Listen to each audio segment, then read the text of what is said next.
Everyone quiet. Sounds like we have a visitor approaching. Hello, fellow traveler. You look tired. We're on a long road trip and stopped here to set up camp. You're welcome to rest here for the night. There's always room around our fire. So have a seat. The food's hot, the drinks are cold, the fire is warm, and the stories, hopefully, are scary. I'm Jeremy, and I'm the driver on these road trips we take, but for the night, I'll be your storyteller. So settle in for some stories from the road. Tonight's story is called The Amundsen-Scott Incident by Dodo Man 1. Winter Journal, Day 12. I said I wasn't going to write in this thing. I was never really one for diaries. My wife gave it to me before I left and said that she was going to start writing in one too. It would help us cope with one another's absence, she said.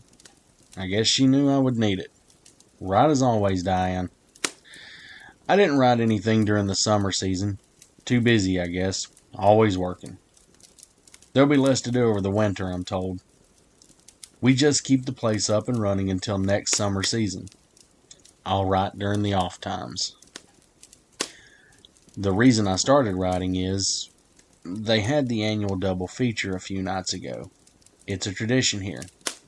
After all the staff that isn't wintering here leaves, they watch The Thing and The Shining back to back. I watched with them and I couldn't sleep. I had nightmares. I felt like a child being so scared of movies like that. So I had to start writing, really. There's no one here I feel like I can talk to about this.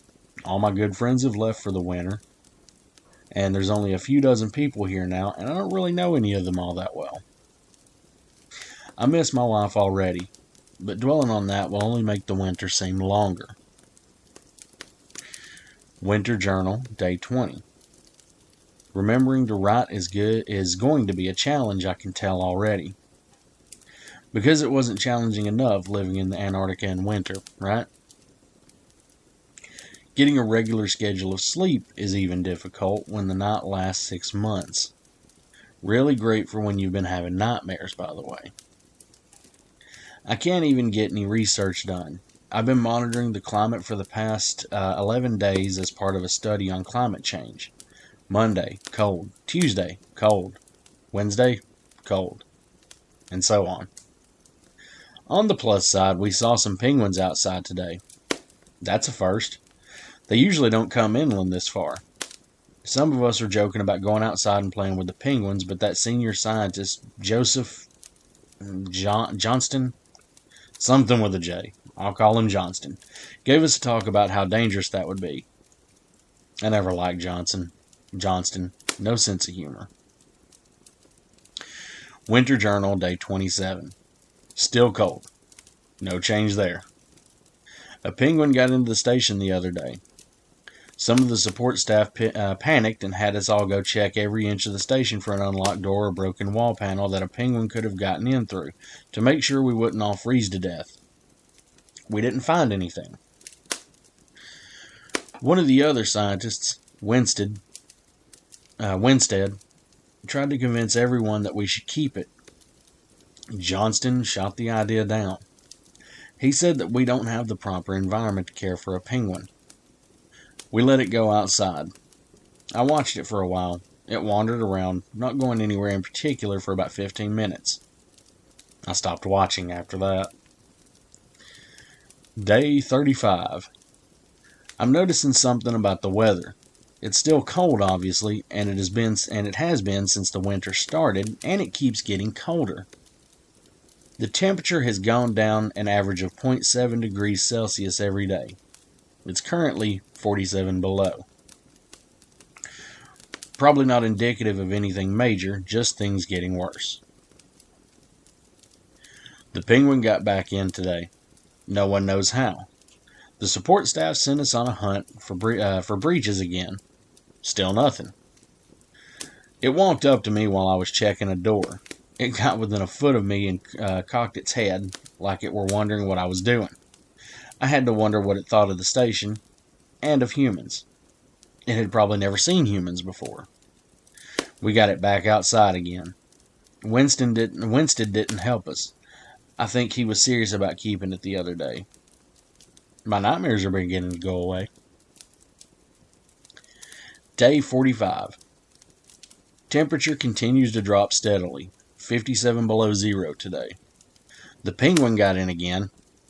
The staff have had varying reactions. Obviously, if a wild animal keeps getting in, then there must be a breach, but it's only a penguin, so how much harm can it do?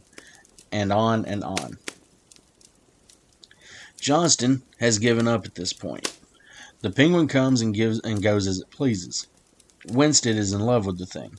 He follows it around the station, feeds it, tries to play with it sometimes. He's named it Topper. I can go with that. Some of the scientists are really confused by Topper. One of them, I think his name is Blackwell, said that its plumage doesn't match any known species, and that the penguins usually don't come this far inland. Maybe we found a new species. Some people are even scared of it. I think the isolation's getting to them. It's just a penguin. My nightmares have totally cleared up. I'm glad. I can sleep easy now. Day 50. Everybody's warming up to the penguin now. Warming up. If only. It's getting colder. 61 below zero. Even Johnston cracks a smile now and then when Topper comes up to him. Winstead's been getting a little weird though. Some of the scientists want to do some tests, check that this penguin is really is a new species. Winstead won't let him. It's like he's a mother and the penguin's his baby or something. It's kind of cute. I wonder what Topper thinks about all this. Day 60. Winstead has disappeared. Everyone's frightened. There are footprints leading away from the station. Why would he run away? There are no other humans for miles. Johnston and a few personnel took a snowcat out to look for him. Johnston said that the sooner they go, the better chance they'll find Winstead alive. They'll be back as soon as they can. Topper doesn't seem sad about Winstead's disappearance. Can penguins be sad? Sometimes I wonder. They look so much like little people, sometimes I wonder if they can think like people too. Probably not. They're just birds after all, but maybe. I hope Winstead is okay. We weren't good friends, but he was alright. Day 67. Winstead still isn't back. Neither are Johnston and the personnel he took with him. I bet Topper's going to miss Winstead. They were like two peas in a pod. Another penguin got in today. He looks just like Topper. Now he has a friend. Day 75. Some more scientists and staff have been disappearing. I'm sure they're okay. The penguins will take care of them. They've taken care of me. They're so nice. Day 81. I realized I've been forgetting to take climate measurements. 83 below today. I'm getting tired of the staff, running around in a panic all the time. I'm sure Winstead and Johnston and the rest are all okay. I'm sure they're having a grand old time. I know I am. My dreams are better than ever now.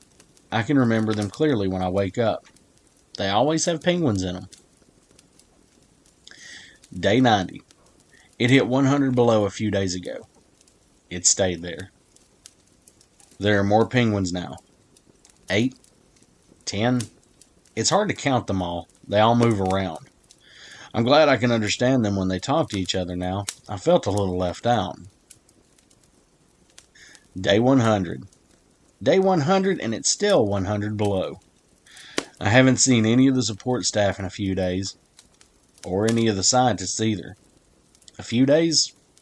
How many days? I can't remember. That's okay. I have new friends now. Day 111. Still 100 below. I found a photo in my pocket today. It was of me and someone else. It was I can't remember the word. I didn't remember who it was either. I asked Topper what he thought. He told me to forget the whole thing. I trust him. There are more penguins every day now. More and more. Day 126. Still 100 below. I forgot my name today. It was just on the tip of my tongue, slipped right off. I asked Topper for a new name. He just honked at me. I didn't understand. I cried for a while, but then I went to sleep. I felt better when I woke up. Day 144. Still 100 below. I've started naming the other penguins. I think this tall one looks like a Winstead. Day 156. Still 100 below. Blackwell came by where I work today. I couldn't say which Blackwell. We had a nice conversation. Or at least I did. Day 164. Still 100 below. I studied climate change. Global warming. What a joke. Nothing ever gets warmer. Who would want that? Day 202. I forgot to measure the temperature today. I hope it's still cold. I lost a toe today. It didn't hurt. I gave it to Johnston. He's always wanted it anyway. Day 267. Too many days. Too many days have gone by. Sometimes I miss Blackwell and Winstead and the rest. Even Johnston, the humans. Not the penguins. The penguins are still here. Still here. They keep me company. We talk. They're my family now. I love them. That's all for now. Diane wants to talk to me about something. Day 365. Has it really been a year? That doesn't seem right.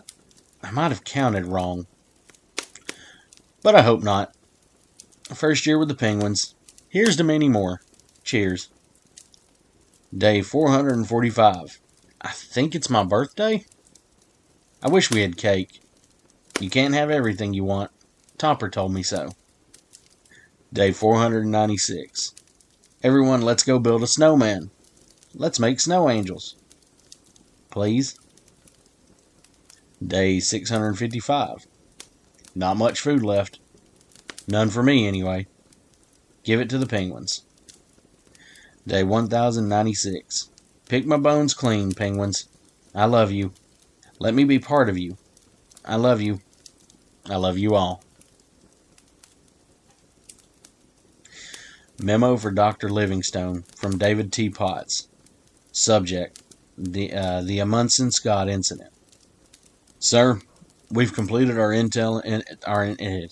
Sir, we've completed our initial investigation, and there are some things you should know. The summer season crew who discovered Dr. Dolly's body claimed to have seen him alive at the end of last year's summer season, but tests on the body confirmed that he died over 3 years ago. Of exposure, evidently, and not starvation. We were unable to locate any of the other members of the winter season crew, so at least that part of his journal can be verified. We were unable to find any bodies, however, or any penguins for that matter. I recommend further investigation.